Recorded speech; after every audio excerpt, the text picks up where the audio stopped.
नमस्कार, मी नेहा गायकवाड मेरा भारत समाचारमध्ये तुमचं मनपूर्वक स्वागत करते। थोड्या वेळापूर्वी आपण ह्याच ठिकाणी आलो होतो कव्हरेजसाठी। जी तोडक कारवाई आहे महानगरपालिकेच्या वतीने गोल्डन सन कंट्री क्लबमध्ये इथे तोडक कारवाई झालेली आहे आणि ही तोडक कारवाई आपण कव्हरेज करण्यासाठी ग्राउंड रिपोर्टिंग करण्यासाठी आपण थोड्या वेळापूर्वी आलो होतो। पण महापालिकेचे जे कर्मचारी होते त्यांनी या गोष्टीचा विरोध केला आणि कव्हरेज आता करू नका असं म्हणून त्यांच्याकडनं दबाव येत होता आणि कव्हरेज नंतर तुम्ही करा आमची संपूर्ण कारवाई झाल्यानंतर। पण जेव्हा लाईव्ह सगळी जी परिस्थिती चालू होती, लाईव्ह जेव्हा हे सगळे तोडक कारवाई सुरू होती त्यावेळेला आपण जेव्हा इथं कव्हरेज करण्याचा प्रयत्न केला तर महापालिकेचे जे सुरक्षा कर्मचारी आहेत त्यांच्या वतीने सुद्धा आपल्यावर रोखण्याचा प्रयत्न करण्यात आला। जे आपण पाहू शकतो की कशा प्रकारे हे जे संपूर्ण तोडक कारवाई आहे ते केलेले आहे।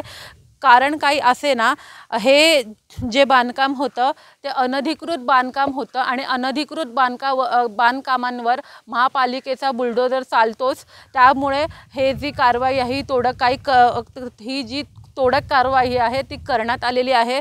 पण मुद्दा हा आहे की जेव्हा तोडक कारवाई सुरू असताना कव्हरेज करण्यासाठी महापालिकेचे कर्मचारी का नकार देत होते? त्यांना असं कोणती गोष्ट लपवायची होती की त्यांना ते कारवाई झाल्यानंतर कव्हरेज करा असं म्हणत होते? त्यामुळे कुठेतरी ही गोष्ट पचण्यासारखी आहे।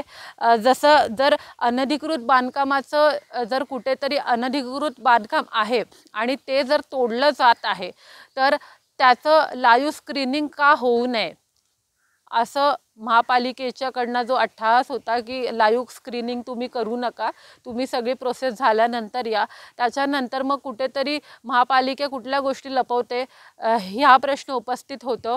जर दुसरा मुद्दा जर पाहायला गेला, जर अनधिकृत बांधकाम आहेत तर येऊरमध्ये असे अनेक अनधिकृत बांधकाम आहेत, त्याच्यावर सुद्धा महापालिकेने लक्ष दिलं पाहिजे। तसंच अनेक असे येऊरमध्ये कितीतरी बांधकाम तुटणार आहेत आणि कोणते कोणते तुटणार आहेत याची माहिती अजूनपर्यंत आपल्याकडे आलेली नाही आहे। तोपर्यंत अशाच अपडेट्ससोबत आपल्यासोबत जुडून राहा। नेहा गायकवाड मेरा भारत समाचार, ठाणे।